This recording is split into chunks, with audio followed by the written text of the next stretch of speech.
Good morning, fans of baseball. We are excited. Our guest today has co-authored incredible baseball stats and this day in Philadelphia sports. Our guest today is Kevin Reavy, and we'll be discussing his new book, Ring the Bell: How the Philadelphia Phillies Built Baseball's Best Fan Base. Kevin, thank you for joining us today. Thanks so much for having me. Appreciate it. So, how does it feel to be a Philadelphia Phillies fan? Well, one of the main themes of the book we talk about, it's being a Phillies fan is kind of like family. There's ups and downs, and but you just love them, through and through. And I think, it's kind of a maybe a cliche or I don't want to be too field of dreamsy about it, but it really is. You have to stick through the painful moments, and Phillies fans care for their team so much. It can be annoying at times. We're in first place right now. Things are going well, you'd think from the outside, but inside there's always turmoil. There's always, infighting amongst the fan base. We need this. We're not good enough. Um, the two-game losing streak can be just the end of the world. And, you know, that can be a little bit much, but it's only because we care about the team so much. Nice. Yeah, I mean, it just seems like you guys have had a great season. It sounds like, I mean, maybe pick up a player or two before the trade deadline, and yeah, could be a bright future ahead. Yeah, I think the one thing is that every baseball season seems to be unique in its own way, and this one is no different. It's the power game this year. Everybody's hitting home runs. It seems like batting averages maybe down a little bit. Pitching has been a key thing for most teams that are competing right now, and we're winning a lot of 1-0, 2-1 games, along those lines, and that can be a little unsatisfying as a fan base to witness when you're not scoring a whole bunch of runs. It seems like every game, could go either way. So I think fans might be used to teams in the past when Bryce Harper's winning MVP. If you go all the way back to the 2008 to 2011 team, just top to bottom, we had Ryan Howard, Chase Utley, Jimmy Rollins, Jason Worth, and the offense was unstoppable on top of one of the greatest rotations of all time. So if you compare this team to the last time the Phillies won a World Series, it doesn't really compare. But if you compare it to the rest of the teams in the NFL right now, I think if Phillies fans sometimes like stepped outside themselves and looked at the MLB as a whole, Mhm. the Phillies are in amazing shape. Speaking of comparing, how does this book compare to your other two books? Well, I've been saying, and you know, I'd probably say this anyway because I need to sell books, but this is the one I've always wanted to write. This is the best looking book I've come out with. I get a copy right here. Um, you know, Pictures are beautiful. The writing style is what I've always kind of wanted to do. In the past, I've it's been more of like an information and stat book with not a ton of personality. I've tried to sneak it in there from time to time, but this one is a lot of personality. It's a lot of going back and looking at the teams that the current fan base remembers with like a nostalgic kind of style and theme to it, and trying to capture the fun of the team. It's really lighthearted. Um, there's a Philadelphia encyclopedia that exists, and it's boring and it's very informative, but it's just straight laced, just a very it's just not very fun. So we wanted to create a fun kind of encyclopedia for the teams that the current fan base remembers. Nice. So, what was it like working with Jack Fritz? He's the best. It's pretty much he's what's great about why I wanted to work with him in the first place is because he just loves the team so much, and you can see it, you believe it. I think sometimes when you do that kind of job, when you're on the radio every day talking about a team or sports in general, you kind of have to mail it in from time to time. And he's the real deal. Like he lives and breathes the Phillies. He has this. need and desire in his bones to see this team win a World Series. So, when I thought about doing a Phillies book, he was the first person I reached out to. And I initially had a different idea in mind, and we just kind of went back and forth, and we came up with this. And it was just, how do we direct our love of the Phillies into a book that maybe other people can relate to? Of the two World Series wins, the 1980 and the 2008, which one meant the most to you as a Philadelphia Phillies fan? I was born in '83, so I don't remember the '81, of course, but you know, having gone back so many times, this will be my fourth book going back. If you count the two baseball stat books, going back and looking at those teams specifically, the late '70s and the 1980 team in particular. And for me, my team, ironically, was the '93 team that didn't win the World Series. So I was 9 years old at the time, and 2008 was the team. Finally, they broke through. I think I was 25, and the interesting thing about both those teams was that it wasn't their best squad. So in 1980, their best teams would have been uh, probably 76 and 77 when they set the franchise record for wins at 101. Just having dominant stars, all time stars like Mike Schmidt and Steve Carlton, one of the greatest defenses ever put on a baseball field, and the best bullpen in baseball. So those were the best teams then. And 1980 was like, okay, it's now or never. Got to win the World Series. And if they don't, Mike Schmidt may have ended his career on a different team. They would have broken it all up. So that was interesting that it wasn't their best team. Now, the same thing for 2008, just in reverse. 2008 was not their best team. They won the World Series, but 2009, when they went back and lost, they had a better team. 2011, they tied, the all-time franchise win mark. They had the greatest rotation in the history of baseball, and they just can't get there. So it's interesting that both teams kind of in reverse had not their best squad winning the World Series. And I think that bodes well for 2025 for the Phillies because this is not the best version of this current iteration of the Phillies. So, who's your all-time favorite Philly? I get that question a lot, and I should be more prepared for this. I get like I don't know. I more so follow and have favorite teams. I would say my favorite player, I guess, growing up would have been Kurt Schilling, only because having loved that '93 team, he was the guy that hung on a little bit for the years that followed. And those teams were just so bad. He was the one like shining star from those squads. He was the one that made the All-Star team every year. And, as a naive baseball fan at the time, very young, I thought '93 is the way it would always be. Like we're going to compete every year. So every year I would have hope. And he was the best player on those teams. Instead of, rooting for a World Series, I would just be rooting for, all right, let's get 300 strikeouts for Kurt Schilling. And that was, the best I could do at the time. So, what was your favorite moment in Philadelphia Phillies history? Was it 93? It would have been, well, that's interesting. I guess I'll do two, the good and the bad. And that's the kind of the theme of the book is the highs and lows of, being a Phillies fan.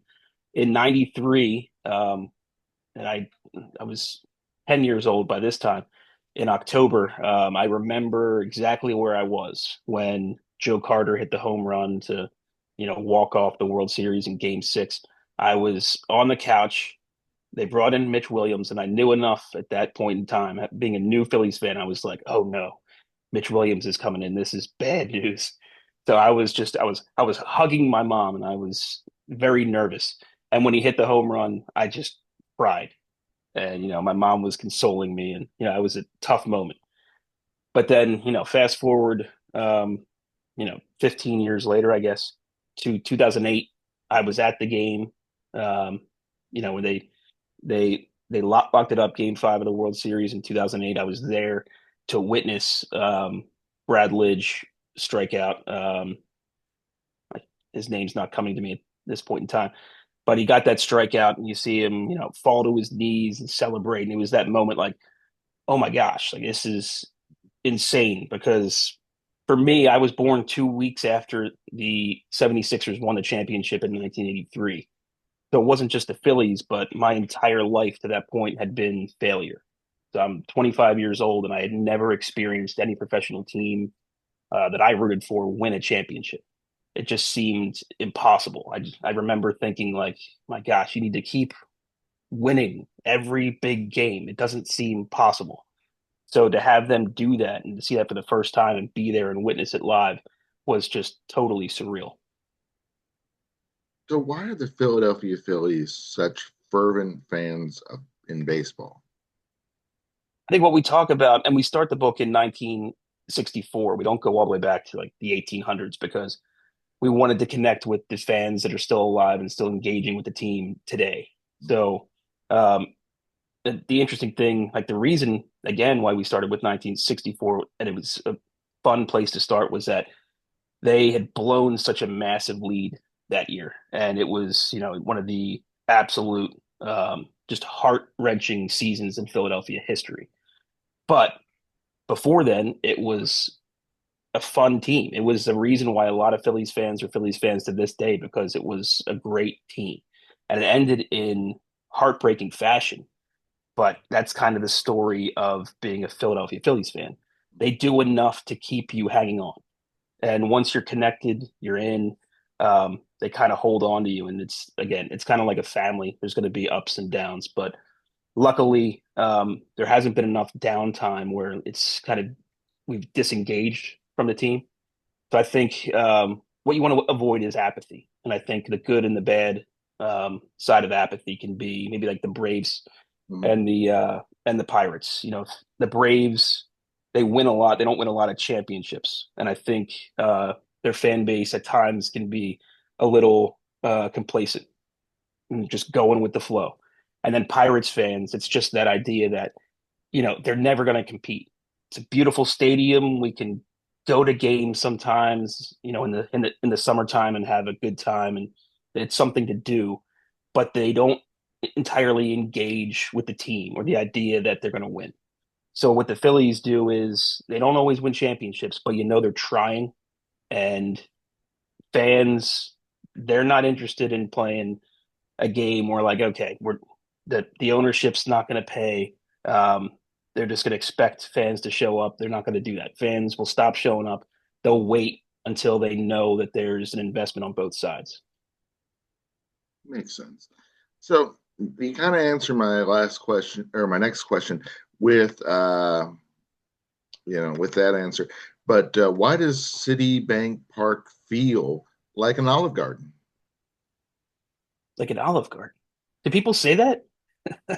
No, but you've compared it to family, Oh, got and it. of course Olive I Garden is do. when you're there, your family. Right. That's like the first joke I make in the book. Um, yeah, I harken back to the. I can't believe I forgot that.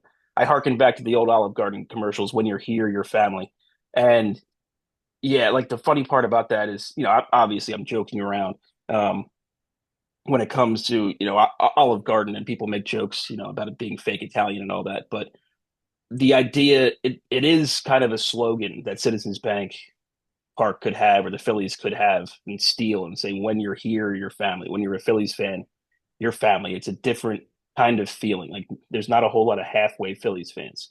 And it's, again, it's for the good and the bad. Um, you're going to be in for a lot of bad times, and it means more to you. Like when something happens to family, it's a different feeling. It's a different experience. So when something happens with the Phillies, there's a tendency to overreact. Because you care so much about this thing. So I think that's that can be a problem when it comes to being a Phillies fan and a Philadelphia fan in general. I know with the Eagles having so much success right now, that's like the absolute gold standard in Mhm. Philadelphia sports right now is like the run that they are on. The problem with that is that it all bleeds together. Like, Phillies fans or Eagles fans, Flyers fans, 76ers, it's all in the same pot. So right now, with the Phillies being like the next team expected to do great things, there's a direct comparison between the Eagles and the Phillies. It's like, comparing one brother or son to another. And it's very, very hard to compare a 17 game season to a 162 game season. So I think fans, and myself included, they see one game and completely overreact. So my thing this season is being trying to be more zen about it and just say, okay, long season, one game doesn't make or break it, and let's try to not get too emotional. But that's just what the Phillies end up doing to you. It really feels like your book kind of captures not just the history of the Philadelphia Phillies, but the history of Philadelphia itself. Yeah, absolutely. It all blends together. This book could have been written about the Eagles. It would be slightly different, especially because they've already gotten over that hump. And really, they got over it in 2017. The feelings about the Eagles lately haven't been too bad. That's they really, kind of healed that wound. The Eagles with the fan base in 2017 because the Eagles had never won a Super Bowl, so that was a tough thing. And for sure, like if they hadn't won the Super Bowl this year, people would be saying, is Jalen Hurts the guy? You have to make sweeping changes. That's going to happen. But, you know, every year they're trying, they're, putting the effort in. If, like I said, earlier, comparing the Phillies to the rest of the MLB right now, if you step back and look at where the Eagles are and where they've been compared to the rest of the teams in the NFL, they're doing fantastic.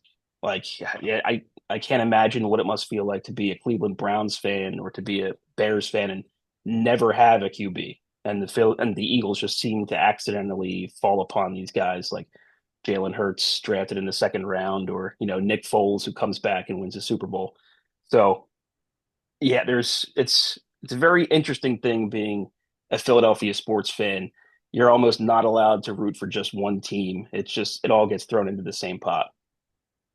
Well, it sounds like you guys got a lot of great stuff to root for with the Flyers and the Eagles and the Phillies. Yeah, I mean, shoot, you can't go wrong there. Yeah, the cool thing about it, like the 76ers have Oh been yeah, them too. Yeah. wildly they've been wildly frustrating. And the Flyers are starting to get to that apathetic moment I talked about before. They haven't competed for a very long time. But the thing with the Flyers fan base is they're just so rabid and so loyal. The Flyers thing in Philadelphia is like a religion. They're never going to stop being just obsessed with the team. Um, yeah, hockey fans in this town are just a different breed. And it's good because if they weren't that way, the Flyers would be in trouble because they haven't put a great team on the ice in a very long time.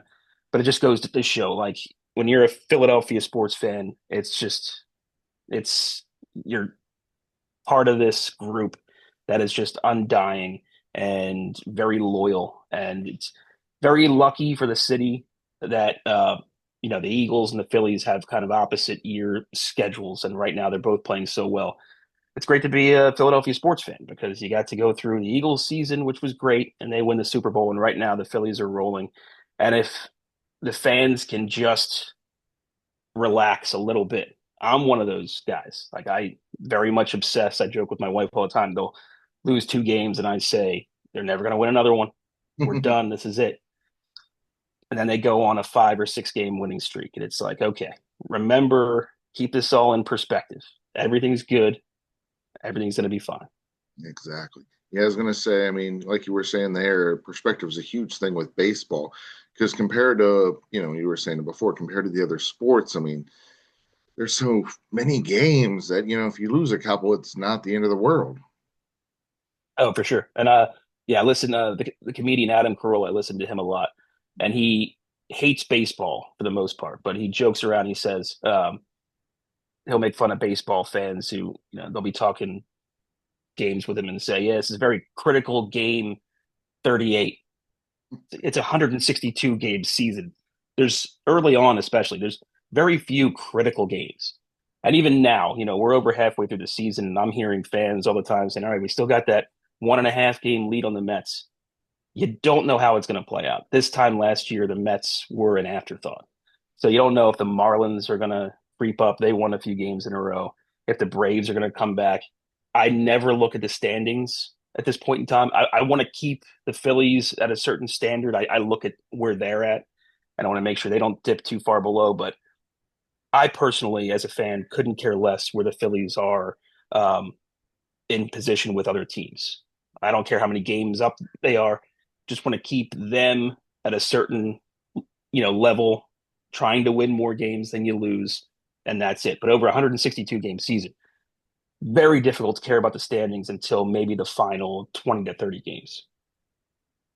Kevin, it has been a pleasure having you on the show. We're going to put the link for Amazon below in the description. But before we let you go, where on social media, where on the web can our fans find your work and find out more about you? Yeah, just search me on most socials. I'm either at Kevin Reavy or at 76 Pack. And Jack Fritz, just search Jack Fritz, my co-author, and he's on the air in WIP in Philadelphia. And yeah, wherever you want to find great sports, Philadelphia sports talk in general, just search Kevin Reavy or Jack Fritz. Sounds great. It's been a pleasure learning about the Phillies, and we appreciate having you on the show. Have a good one. Thanks for having me.